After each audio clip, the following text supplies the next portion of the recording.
ఆ చట్టానికి బెయిల్ రాకుండా కావాలంటే చాలా దుర్మార్గమైన నల్ల చీకటి చట్టం. ఆ మాట అంటే నాకు ఏ మొహమట్లేదు, మీరు కావాలంటే ఏమైనా చేసుకోండి. పరమ నీచమైన చట్టం అది. అలాంటి చట్టాలు ఉండడానికి అవసరం లేదు. ఇప్పుడు మీరు నక్సలిజం నిర్మూలించామని చెప్పిన తర్వాత అసలు అవసరం లేదు.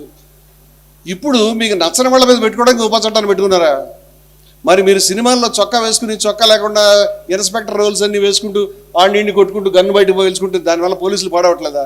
దాని మీద కేసులు పెట్టి మందు దాక్కుంటూ మీకంటే వయసులో పెద్దవాళ్ళని చెంప పగలగొట్టుకుంటూ రకరకాల డ్యాన్సులు చేసుకుంటూ మీరు చేసినప్పుడు దానివల్ల ఎవరు పాడవలేదండి?